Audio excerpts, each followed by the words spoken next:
Kamusta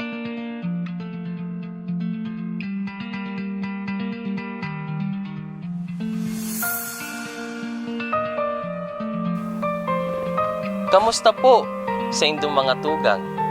Salamat po sa indong pag-antabay. Ngunyan, yaw na kita sa ikakagduwang aldaw kan sa tong pagbasa kan Biblia, sarong kapitulo kada aldaw. Madya, kuahunta an sa tong Biblia, asin mag-andam sa pagsabay sa pagbasa. Sa ngaran kan Ama, asin kan Aki, asin kan Espiritu Santo. Amen.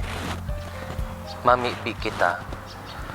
O Diyos Ama, ansay mong mga tataramon, buhay asin mapangyari. Sa giya kan Espiritu Santo, buksan sa samo ang samong isip asin puso, sa pagbasa asin paghinanyog kaining tataramon. Huli ki Kristo, sa mong kagurangnan. Amen. Pagbasa gikan sa libro ning Henesis, Kapitulo 14. Ilinigtas ni Abram si Lot. Igwa ning apat na hade, si Amrafel kan Babylonia, si Ariok kang Elyasar, si Kedorlaomer kan Elam, asin si Tidal kan Gumiim, na nakigera sa 5 pang hade, na si Bera kan Sodoma, Birsa kan Gomora, Sinab kan Adma, Semeber kang Zebuim, asin sa hade kan Bela o Zoar.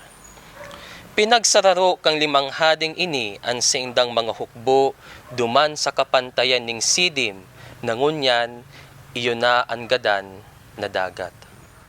Sa laog ning ika-12 taon, naglingkod sinda kay Kedorlaomer, alagad sa ika-13 taon, nagrebelde sinda sa iya. Sa ika-14 taon, genera asin dinaog ni Kedorlaomer, patingkan sa iyong mga kaapil na mga hade, ang mga Refaim kan Asterot Karnaim, ang mga Zuzim duman sa Ham, ang mga Emim sa kapatagan ning Kiriataim, asin ang mga Horeo sa kabubuludan kan Edom, na sa indang rinalamag sagkod sa elparan na haranina sa desyerto.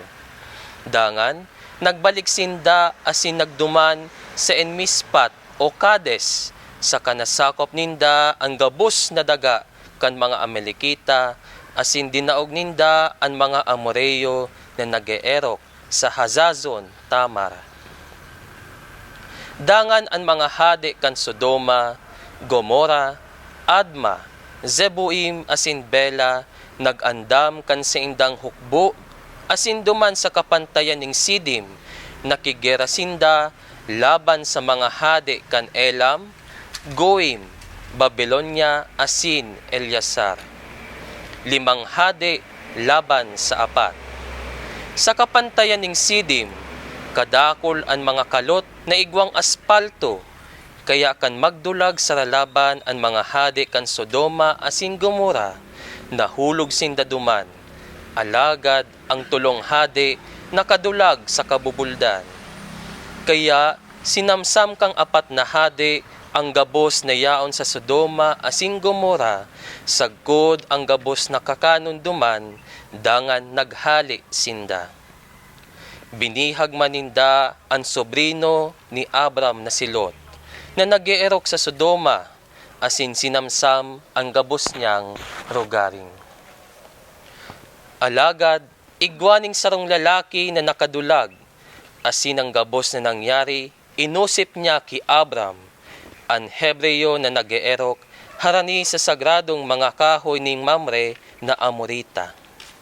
Si Mamre asin ang sa iyang mga tugang na si Eskol asin Aner, mga kaapil ni Abram. Kan madangog ni Abram na binihag si Lot, inapod niya ang gabos niyang tawuhan sa kampo, mga 318 gabos, asin linamag ninda ang 4 na hade sagkod sa Dan.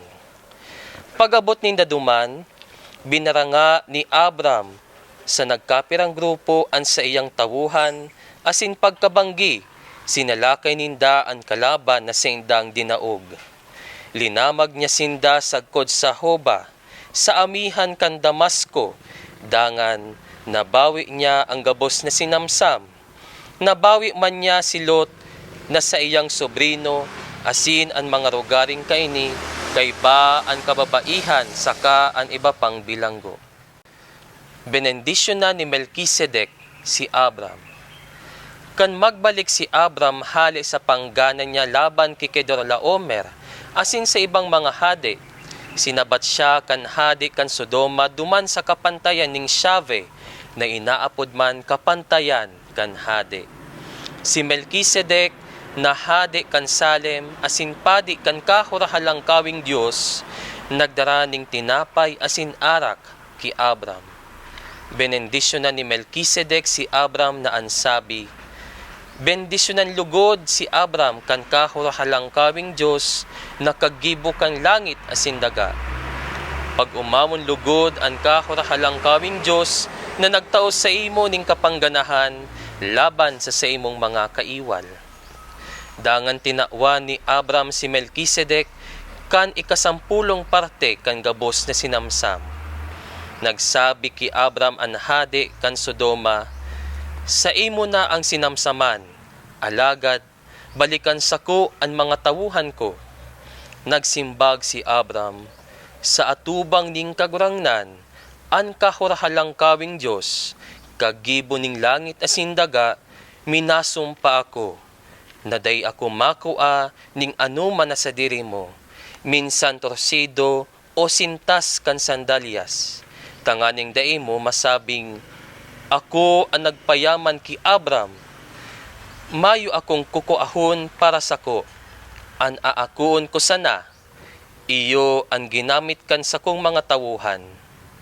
Alagad, tugutan mong kumua kan sa indang kahirasan, ang mga kaapil kong si Aner, si Eskol, asin, si Mamre. Ang tataramon kan kagurangnan. Mamibi kita.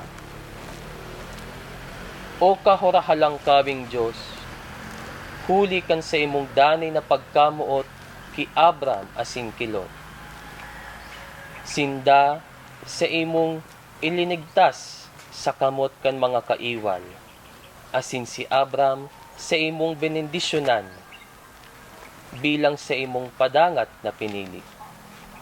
Lugod sa samong pagkabuhay, digdi sa daga, irayo mo man kami sa anuman na karatan, iligtas mo kami sa tentasyon kan karatan, tanganing danay kaming makapagsamba sa imo asin makapag-umaw.